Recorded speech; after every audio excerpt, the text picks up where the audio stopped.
Bonjour et bienvenue sur l'émission Plaisir d'amour. Ici Chantal Brault, néo-sexopédienne, spécialiste en savoir-faire et en savoir-être sexuel et spécialiste des sens et du plaisir. Aujourd'hui, on parle de mettre de la paillette dans les yeux des couples. Et pour ce faire, j'ai invité nul autre que la spécialiste en paillettes, Mélissa Normandin-Roberge.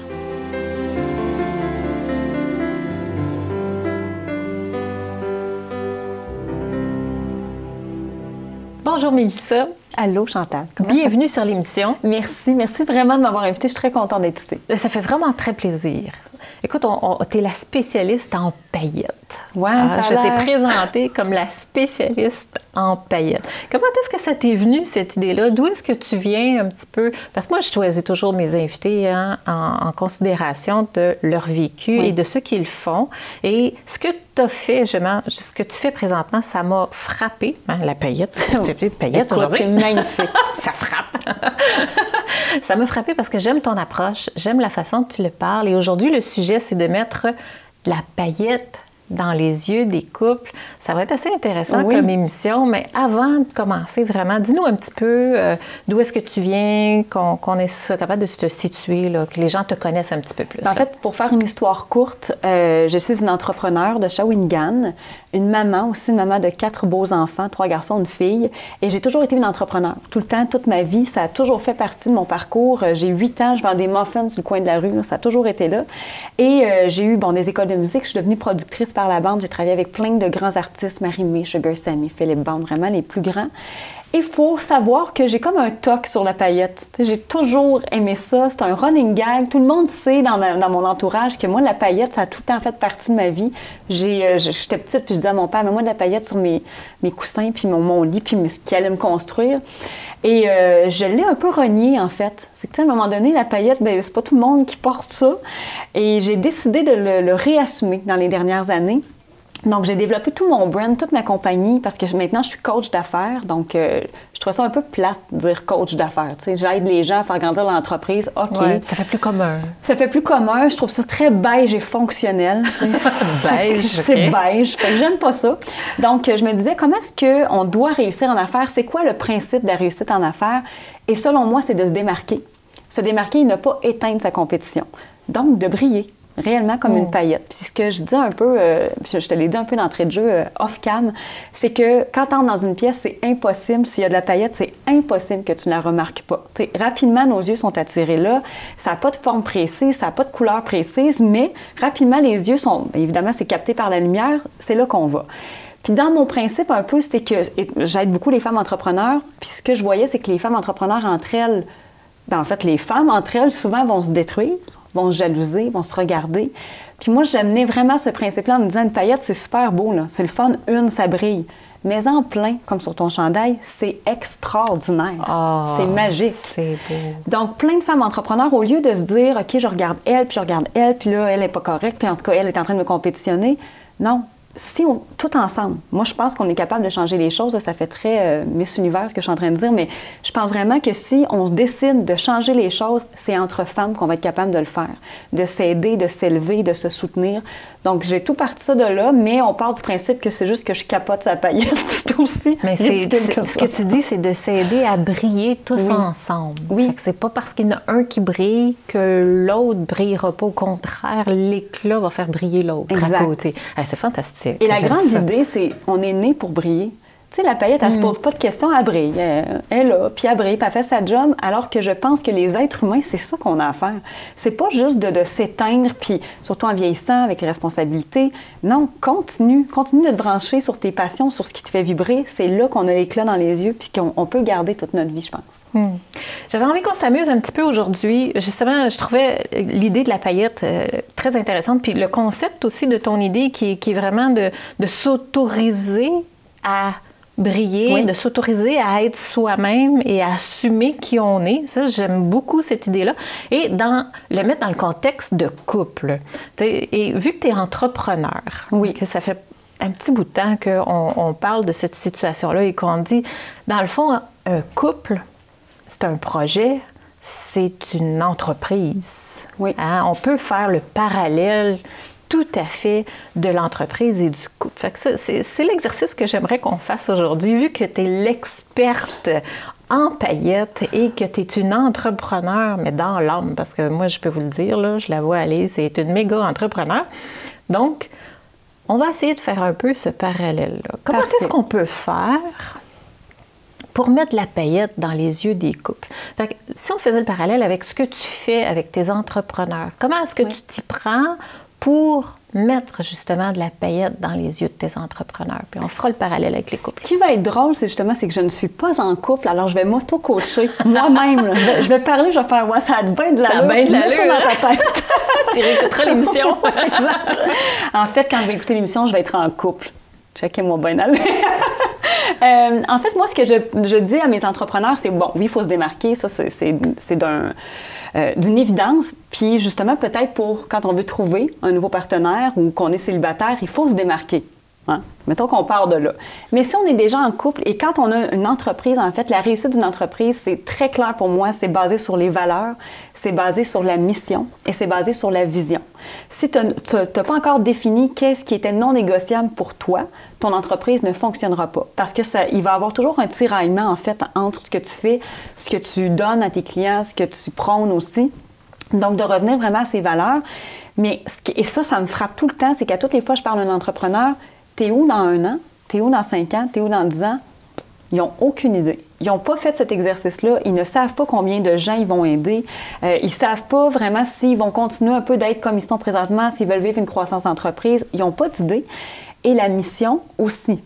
Tu sais, tantôt, je te disais, on est né pour briller. Moi, je pense qu'on est réellement né pour quelque chose. Souvent, c'est très spirituel là, de penser ça, mais c'est de se dire, mais ça se peut pas que je sois née juste pour travailler de 9 à 5 ou faire ce que j'ai à faire toute ma vie. C'est clair que non. Moi, ça me rentre pas dans la tête. T'sais, je pense qu'on est né pour accomplir quelque chose qui peut se transformer avec le temps. Mais quand tu reviens à ça, tu reviens à tes valeurs, tu reviens à ta vision, tu reviens à ta mission, ton entreprise, elle n'a pas de choix, autre choix que de prospérer puis de grandir. Parce que c'est comme si tout s'alignait. Tout le temps. Tu deviens aligné, ton entreprise devient alignée, on dirait que ta clientèle, tout s'aligne. Et moi, je vois beaucoup de succès d'entreprise parce que clairement, ces 3 aspects-là sont très, très, très bien définis. Il y a de la cohérence. Ah oui, cohérence. Il y a de la cohérence oui. dans tout ça. Fait que si on fait le parallèle avec le couple, je te dirais que c'est très, très, très similaire. Là. Ben oui. Hein? Oui, on a vraiment. parlé de vision, on a parlé de valeurs. Est-ce que nos valeurs sont les mêmes? Premièrement, est-ce que je les connais? Mm-hmm. Ça, les gens ne les connaissent pas. On fait tout cet exercice-là. Oui. T'sais, quand on est en couple, là, OK, ça brille, on a le feu, là, oui. La passion est présente et tout ça, on a des paillettes dans les yeux, mais après un certain temps, hein, ça vient se calmer. Est-ce qu'on a pris le temps de discuter, de faire un plan d'affaires? De faire un plan d'affaires, parce qu'on ne veut pas faire de plan d'affaires. Hein? Ouais, parce que ça aussi, les entrepreneurs ne veulent pas faire de plan d'affaires. C'est vrai, ça. Ils ont de la difficulté avec ça, de s'asseoir, de regarder leurs chiffres, de savoir quelles sont les actions qu'ils vont prendre. Les entrepreneurs, souvent, vont faire, en fait, pas le minimum, c'est pas vrai, mais vont faire la to-do list, là. Tu sais, celle qui n'a pas de bon sens, qui s'allonge, qui finit plus, avec les petites actions non nécessaires, plutôt que d'aller s'attaquer aux grosses roches, à celles qui font réellement avancer. Donc ça, c'est sûr que dans un couple, justement, quand la routine s'installe, quand on devient confortable, on ne s'attaque peut-être plus à ça. Les grosses roches, c'est ce qui brasse un petit peu plus. Hein? C'est ce qui fait... Oui, c'est ça. Qui font peur, qu'on aime mieux. Moi, j'aime beaucoup l'expression que j'ai inventée. Je l'aime, c'est moi qui l'ai inventée. Qu'on se réfugie à Disneyland. C'est le fun de se réfugier à Disneyland, tu sais, pendant quelques jours, semaines, à un moment donné. À Disneyland. OK, je cherchais qu'est-ce que c'est ça, cette affaire-là? Disneyland, c'est comme Walt Disney, mais dans le déni. C'est que ça te rattrape. Ça te rattrape. À un moment donné, il faut que tu sortes, c'est comme Walt Disney. Il faut que tu en sortes un jour. Et on veut faire beaucoup de déni là-dessus. Puis je pense que quand on revient à ces... En fait, c'est de revenir à ses fondamentaux. Et c'est d'y revenir souvent. Parce que l'être humain change. Oui. Après, les valeurs aussi, hein, quelque part, c'est muable dans le temps. Hein. Qu'est-ce qui fait qu'un couple s'éloigne? Puis là, je parle en toute connaissance de cause parce que c'est ça qui est arrivé, moi, c'est que c'est 2 êtres humains qui, au début, étaient bien et qui, après quelques années, ont tellement changé, mais n'ont pas changé dans le même sens. Puis c'est correct aussi parce que des valeurs d'une personne ne sont pas nécessairement moins bonnes ou meilleures que l'autre, mais qui n'ont pas peut-être non plus accorder du temps à leur vision et à leur mission. On s'en va où avec ça? On s'en va où à long terme? Est-ce qu'on s'en va encore à long terme? Est-ce qu'on s'en va sur le même sens? Est-ce qu'on s'en va sur le même sens? Oui. Dans le même sentier ou si on prend des sentiers qui sont complètement différents? C'est correct aussi. Bien, je trouve ça très déculpabilisant de le voir comme ça. Je suis en train de me dire que c'est tout à fait normal, comme dans une évolution d'une entreprise. Exact. C'est normal qu'à un moment donné, une entreprise puisse prendre une autre direction parce que ses valeurs ont changé. Tout à fait. Parce que sa mission a changé ou sa vision aussi a changé. Oui. Je pense que dans le couple, c'est primordial que les deux aient la même. Mais très souvent, ce que je trouve, c'est qu'en partant, on ne l'a pas. Non. On ne l'a pas fait, cet exercice-là. Exactement comme les entrepreneurs. Tu le dis que ça arrive très, très souvent, que la procrastination, dans le fond, ça ne te tente pas de parler de ça. On ne veut pas l'aborder. C'est le même principe. Oui, je pense que oui, effectivement, parce que se projeter dans le futur, c'est un exercice qui peut être parfois déstabilisant. Moi, je suis une fille de moment présent. Là, honnêtement, je suis beaucoup dans le moment présent, puis c'est important pour moi. Au niveau de mon entreprise, par contre, j'ai vraiment une vision à long terme. Je sais pas si ça va être ça exactement, mais j'ai une aspiration, par contre, de me rendre à ce point-là. Puis je pense qu'en couple, on se laisse tellement envahir par le quotidien, par les enfants, par la job, que ça devient difficile de se projeter dans l'avenir. Puis on n'a peut-être pas envie non plus d'aller voir qu'est-ce qu'il va avoir parce que la réponse peut nous faire peur. Est-ce que cette personne-là va être encore là dans 10 ans? Bien, la réponse, c'est qu'on ne le sait pas. Mais est-ce que je vais avoir envie encore d'être avec cette personne-là dans 10 ans? Puis souvent, cette réponse-là, on ne veut peut-être pas l'avoir là maintenant. Exactement. Il y a peut-être le principe aussi, tu sais, si on fait le parallèle aussi avec l'entrepreneuriat, tu sais, je ne sais pas, si je prends un partenaire d'affaires, puis que ça fait déjà un petit bout de temps qu'on est ensemble, puis qu'on a quand même bâti quelque chose ensemble, surtout dans un couple, tu sais, tu vas avoir des enfants ensemble, tu sais, il y a de l'implication, il y a des choses, là, une séparation, ça implique beaucoup de souffrance, là, tu sais, et puis à passer à travers beaucoup de deuil, de toutes sortes de choses, tu sais, fait que c'est pas nécessairement facile à vivre au quotidien, là. Non. Puis en entrepreneuriat, c'est un peu ça aussi, tu sais, t'es en affaires. Si tu vois que les visions ne sont pas sur le même sens, une séparation en affaires, c'est coûteux aussi. Oui. Là. Mais moi, je dis souvent qu'en entrepreneuriat, c'est des montagnes russes. Si tu avais voulu un parcours linéaire, mais vraiment linéaire, bien, tu es employé dans un bureau de 9 à 5 et tu fais toujours la même job et ça te convient, c'est parfait, tu as le droit. Mais en entrepreneuriat, c'est des montagnes russes, c'est des highs épouvantables où tu fais, mon Dieu, je suis capable de conquérir le monde. Puis le lendemain, tu t'effondres, tu ne sais pas pourquoi, mais tu es à terre, tu pleures et tu remontes. Et le couple, c'est aussi ça. Le couple, de penser que ça va être... En fait, moi, ce qui vient me chercher, Chantal, c'est justement les relations de couple qui font comme... Bon, on est ensemble, là, puis c'est tout. On le voit qu'il n'y a plus de passion, qu'il n'y a plus d'amour, qu'on est ensemble parce que c'est fonctionnel. Ça fonctionne, on a les mêmes amis, puis on a les mêmes habitudes depuis tout le temps, puis on fait la même chose. Mais je ne peux pas croire que c'est ça. Non, ça, pour moi, ça fait de sécurité et non d'inconfort. On ne va pas sortir. Mais je te dirais qu'on meurt aussi à quelque part là-dedans. Là. Complètement. Complètement. C'est ça. C'est pas vivant. Non. C'est sur le neutre pour pas trop aller brasser justement ce qui pourrait faire mal. Ce qui pourrait arriver. Oui, c'est ça. Et je pense que quand on accepte peut-être que oui, ta relation de couple, qui pourrait être vraiment à long terme, mais je pense que le long terme va impliquer ces montagnes russes-là. Parce qu'il y a des jours que oui, ça va être extraordinaire et parfait. Puis après ça, tu as 3 enfants à gérer, puis c'est un peu le bordel dans ta vie. Donc là, tu es vraiment dans une pente descendante et ça remonte. Puis moi, j'ai la chance d'avoir des parents qui sont amoureux depuis toute leur vie. Et des parents très cool, très de leur temps, en fait, et qui s'aiment encore comme au premier jour. Mon père répète à ma mère, je pense, 100 000 fois par jour qu'il la trouve belle. Il rit de toutes ses jokes alors qu'elle n'est pas très drôle. On va être honnête. Mais ils ont passé par des montagnes russes. Oui. C'est fou. T'sais, moi, j'ai vu mes parents en crise des fois, que c'était sur le bord de péter. Mais vivant. Mais vivant. C'est ça. Et ils ont toujours... En fait, ils savaient que quand ils commençaient à faire un certain éloignement, ils revenaient à qu'est-ce qui est important pour nous. C'est quoi? Qu'est-ce qui est important pour toi? Qu'est-ce qui est important pour moi? Puis où est-ce qu'on se voit? Puis c'est des gens, c'est ça, qui sont en amour depuis leur adolescence. Fait que je me disais, c'est le meeting, là. C'est le meeting là, qui est important. Là. Et qui se sont aidés, dans le sens qu'ils sont allés consulter quand ils sont arrivés en période de crise. C'est ça. Mais d'accepter ça, c'est que ta relation de couple, ça va être probablement une montagne russe. Probablement. Elle sera pas... Puis c'est comme ça, en tout cas pour moi, pose-toi des questions. Je peux pas croire. En amitié, on n'accepterait pas ça. dans notre vie personnelle, on accepte, pour moi en tout cas, vraiment, là, je n'accepte pas ça. Tu sais, quand j'élève mes enfants, ce n'est jamais comme ça. C'est une journée là, puis l'autre journée, c'est épouvantable. L'équilibre, selon moi, n'existe pas. Oui, mais c'est parce que c'est l'émotion. L'émotion n'est jamais sur le neutre. Non. Tu sais, t'es en dents de scie, hein? T'es Il y a en toutes dents de sortes scie. d'émotions. Fait que c'est parfait. Il faut gérer ça de cette façon-là. Puis c'est ce qui veut du croustillant dans la vie aussi. Sinon, ça serait platonique. Ça serait plate. On continue à s'amuser, OK? On continue à rester dans le parallèle. Pas le beige et le fonctionnel. Ça vient vraiment me chercher. Tu sais, c'est fonctionnel. Ça va bien? Ouais, ça va. C'est fonctionnel. Fonctionnel. J'en ai fait des T-shirts. Hein? Je suis toute sauf fonctionnelle. Je suis toute sauf fonctionnelle. Une convention d'actionnaire. Oui. Hein? On est entrepreneur, on prend un partenaire, on va se faire une convention d'actionnaire. C'est pas tout le monde qui fait des conventions d'actionnaire. Dans le couple, on pourrait comparer ça aussi à un contrat de mariage. Oui. Ou une entente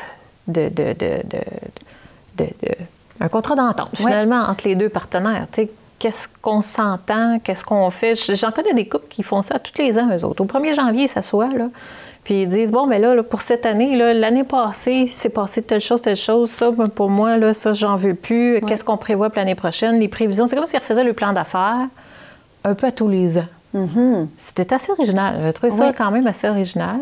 Puis ils disent, on s'embarque encore pour une autre année. Donc, est-ce qu'on décide toutes les deux de marcher dans les mêmes traces? Du moins dans la même direction, encore pour une autre année, puis on décidera ça au 31 décembre, si on continue pour une prochaine année. T'sais, c'est comme s'ils faisaient ça une année à la fois. J'aime ça. Oui. J'aime beaucoup ça. C'est entrepreneurial comme vision, oui.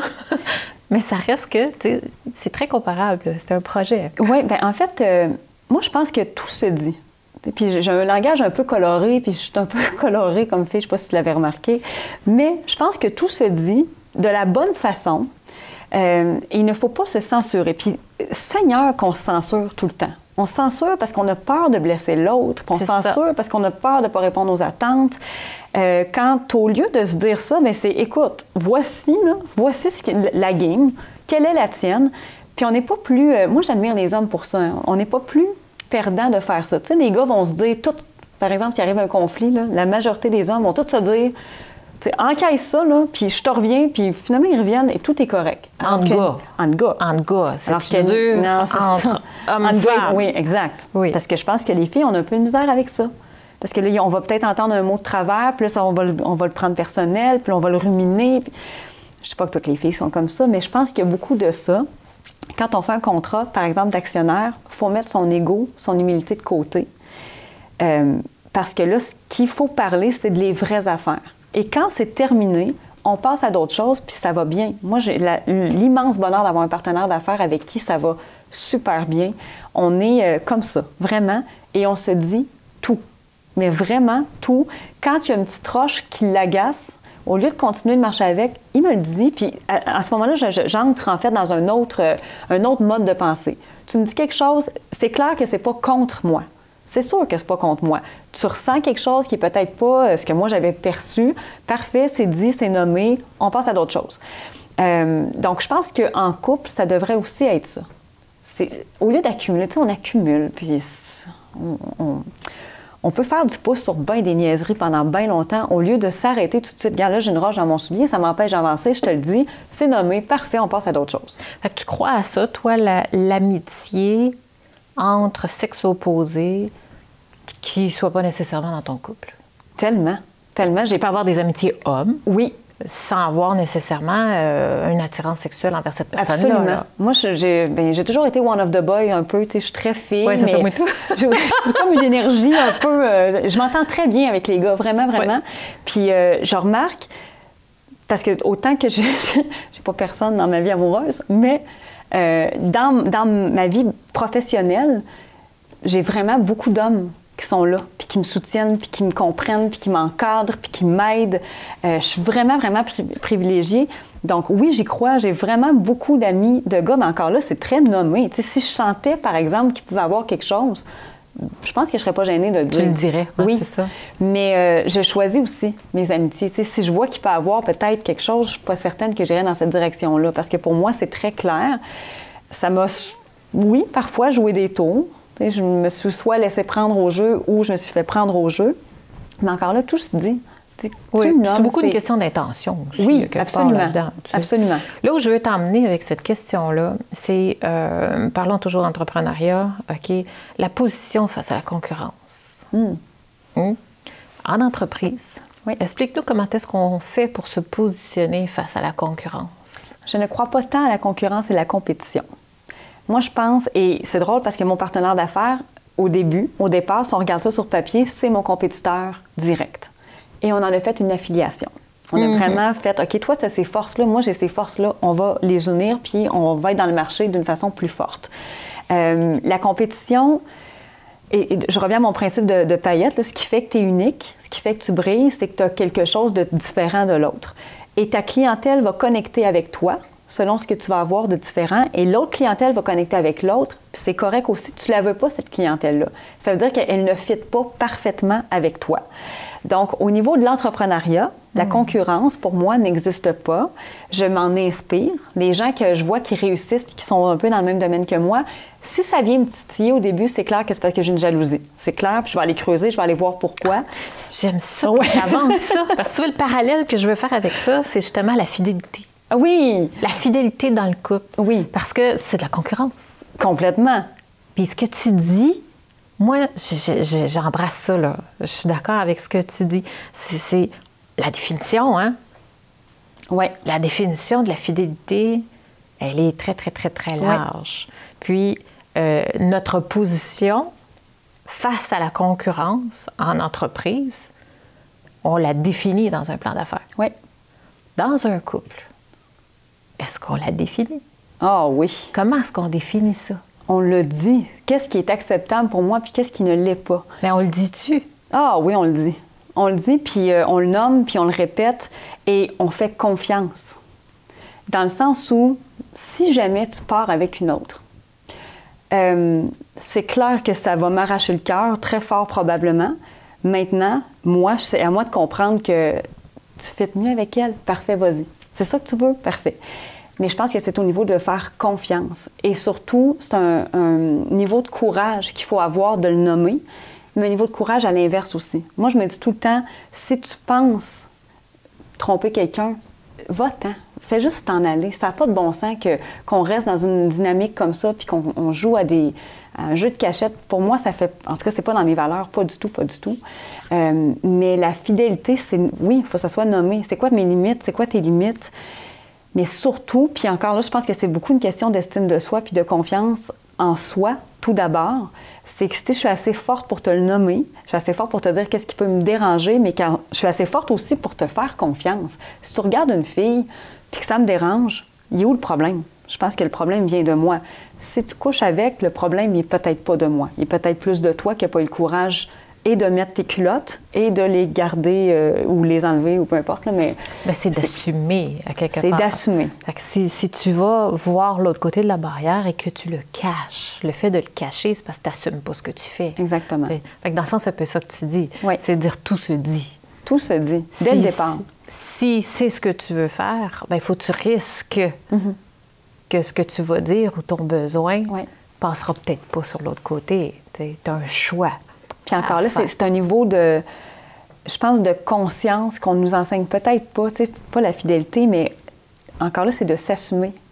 Assume tes choix, assume ta responsabilité, assume ce que tu fais, et après ça, tu vas être capable peut-être d'être plus en cohérence avec toute ta vie au complet. Parce que quelqu'un qui trompe, ça ne veut pas dire que tout est de la faute de celui qui trompe. C'est pas ça que je dis du tout, mais si tu as pris cette avenue-là, c'est qu'à quelque part, tu ne t'es pas assumé. Et que tu as laissé aller une situation qui n'était peut-être pas correcte pour toi non plus.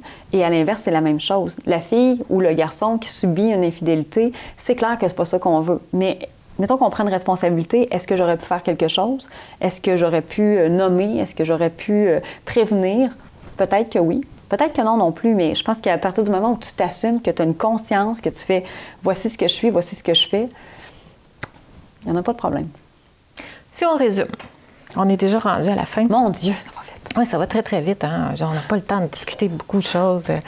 Fait que, si on résume, qu'est-ce que tu dirais, la comparaison vraiment là, entre l'entrepreneuriat c'est tout ce que tu nous as exprimé de l'entrepreneuriat depuis le début et la relation de couple, quelle serait la plus grande différence selon toi entre les deux? Je pense que c'est pas tant de différence, c'est vraiment... tout est une question de respect.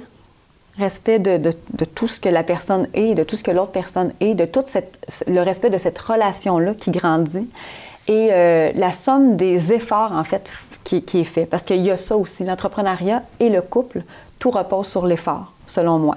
L'effort que tu as de monter cette entreprise-là, puis de la voir au plus haut sommet, puis de dire « je n'abandonnerai pas tant aussi longtemps que je ne la rends pas là ». Et ton couple, c'est la même chose. Est-ce qu'au bout de ce sommet-là, on a fait le tour? Au niveau de la business, ça se peut, hein, qu'une business, au bout de 10-15 ans, on n'ait plus envie de la porter. C'est OK. Même chose pour le couple. Donc, cet effort-là, puis de revenir à ses bases, à toutes les fois. Et tous mes coachings d'affaires, pour moi, c'est basé là-dessus. J'aurais beau t'enseigner toutes les stratégies marketing, j'aurais beau t'enseigner tout ce qu'il y a à savoir au niveau de l'entrepreneuriat, si tu ne reviens pas souvent à tes bases, à tes valeurs, ta vision, ta mission, tu n'iras pas loin. Ton couple, c'est la même chose. Tu auras beau savoir qu'est-ce que tel psy a dit sur telle chose, puis d'essayer de comprendre l'homme.